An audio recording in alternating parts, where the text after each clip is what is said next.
Hi friends, welcome to our channel. ఈరోజు మనం April 1, 2024 current affairs అయితే డిస్కస్ చేద్దామండి.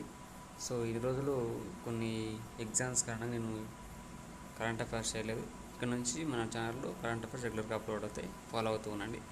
అండ్ ఫస్ట్ క్వశ్చన్ వచ్చేసి, light combat aircraft Tejas mark 1Aను ఏ సంస్థ అభివృద్ధి చేసింది అంటే ఆన్సర్ వచ్చేసి హిందుస్థాన్ ఏరోనాటికల్ లిమిటెడ్ అండి. మేడ్ ఇన్ ఇండియాలో భాగంగా Hindustan aeronautical limited light combat aircraft mark 1A అని పిలుస్తామండి. ఈ ఎయిర్ క్రాఫ్ట్ను తొలిసారిగా హిందుస్థాన్ ఏరోనాటికల్ లిమిటెడ్ విజయవంతంగా ప్రయోగించింది.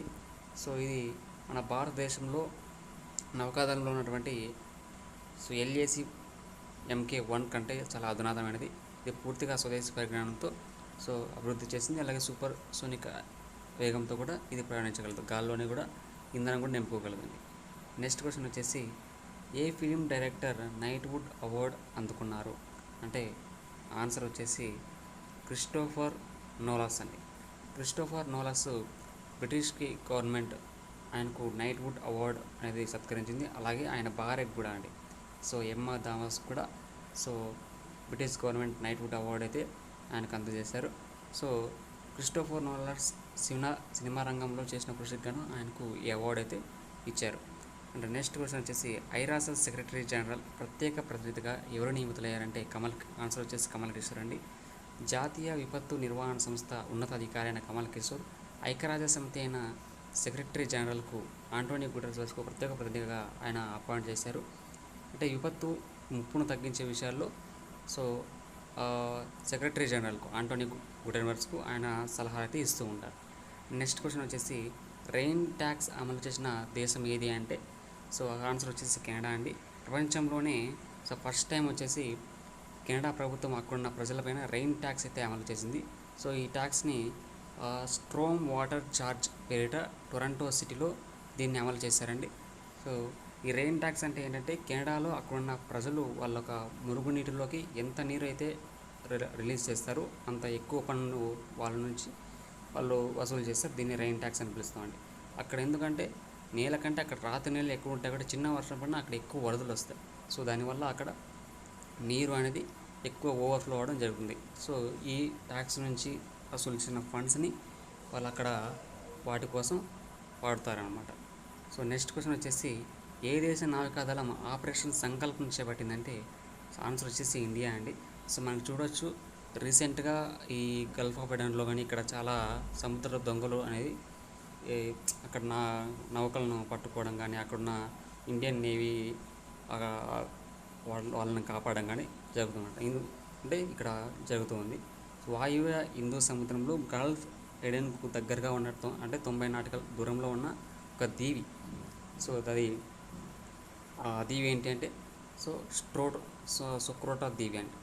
ఈ సొక్రోటా దీవికి దగ్గరగా ఇరాన్ చెందిన ఒక చేపల బోర్డును ఈ సముద్రపు పైరేట్స్ వాళ్ళు పట్టుకున్నారన్నమాట. దాంతో మన ఇండియన్ నేవీ ఒక ప్రత్యేకమైన ఆపరేషన్ సంకల్పం చేపట్టి వాళ్ళను అక్కడ రక్షణ అయితే వాళ్ళకి ఇచ్చింది. ఈ ఆపరేషన్ సంకల్పం ఏంటంటే, దేశాలతో సంబంధం లేకుండా సముద్రాన్ని అలాగే నావికుల యొక్క భద్రత విషయంలో నేవీ ఎల్లప్పుడూ కట్టుబడి ఉంటుందని. గత కొంతకాలంగా ఈ గల్ఫ్ ఆఫ్ ఎడెన్లో వాణిజ్య నౌకలను లక్ష్యంగా పెట్టుకుని జరుగుతున్న ఆ దాడులను భారత్ మన ఇండియా ఆపరేషన్ సంకల్ప్ ద్వారా పలు దేశాలకు రక్షణ అయితే కల్పిస్తూ ఉంటుంది.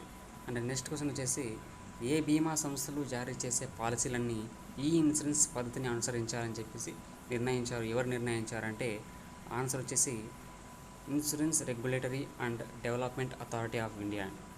ఇక్కడ నుంచి ప్రతి ఒక్కరూ తీసుకునే బీమా పాలసీలన్నీ డిసైడ్ చేసింది ఈ ఇన్సూరెన్స్ రెగ్యులేటరీ డెవలప్మెంట్ అథారిటీ అయితే నిర్ణయించిందన్నమాట. దీంతో బీమా సంస్థలన్నీ కూడా వాళ్ళ పాలసీదారులకు జారీ చేసే పాలసీలన్నీ కూడా ఈ ఇన్సూరెన్స్ పద్ధతిలోనే పాలసీలు అందించాల్సి ఉంటుందన్నమాట. అది జీవిత బీమా కావచ్చు, లేకపోతే హెల్త్ కావచ్చు, జనరల్ ఇన్సూరెన్స్ కావచ్చు, అన్ని రకాల ఇన్సూరెన్స్ అన్నీ కూడా ఈ డిజిటలైజెస్ అంటే ఎలక్ట్రానిక్ డిజిటలైజేషన్లోనే వాళ్ళు అందించాల్సి ఉంటుందన్నమాట. ఇది ఏప్రిల్ 1 నుంచి అమల్లోకి అయితే రావడం జరుగుతుంది. అండ్ నెక్స్ట్ క్వశ్చన్ అంటే మనకు చూసుకుంటే IRDA గురించి చూసుకుంటే, భారతదేశంలో బీమా అంటే ఈ ఇన్సూరెన్స్ పరిశ్రమను నిర్వహించడానికి అలాగే నియంత్రించడానికి ఇది బాధ్యత అంటే ఒక చట్టబద్ధమైన సంస్థ అన్నమాట.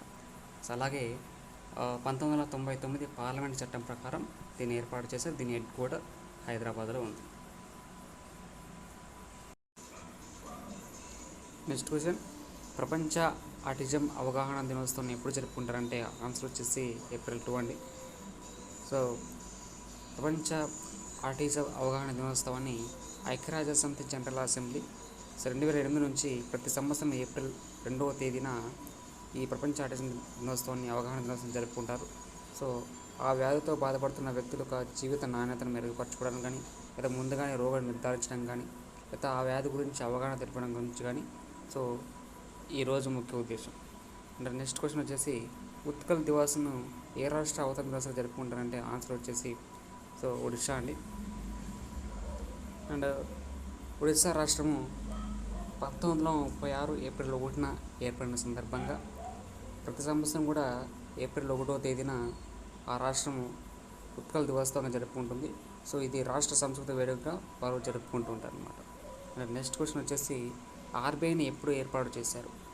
సో ఇప్పటికీ మన ఆర్బీఐని ఏర్పాటు చేసి 90 సంవత్సరాలు జరిగిన విధంగా. సో ఆర్బీఐ యాక్ట్ 1934 ఈ యాక్ట్ కింద రిజర్వ్ బ్యాంక్ని 1935లో ఏర్పాటు చేశారు. ఇప్పటికీ ఈ బ్యాంక్ ఏర్పాటయ్యి 90 సంవత్సరాలు అడుగుపెట్టింది. అండ్ 1935లోనే ఆర్బీఐని స్థాపించిన, కానీ దాన్ని జాతీయం చేసింది 1949 జనవరి 1న దాన్ని జాతీయం చేశారు. అలాగే మన సెంట్రల్ గవర్నమెంట్ ఆర్బీఐ కేంద్ర ప్రభుత్వం, అలాగే రాష్ట్ర ప్రభుత్వాలకు, అలాగే వాణిజ్య బ్యాంకులకు, సహకార బ్యాంకులకు బ్యాంకర్గా కూడా ఉంటుంది.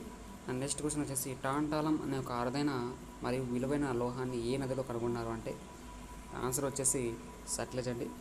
సో ఐఐటి పంజాబ్ పరిశోధకులు సట్లెజ్ నదిలో ఒక టాంటాలం అనే ఒక విలువైన లోహాన్ని అయితే కనుగొన్నారు, కొత్త లోహాన్ని కనుగొన్నారు.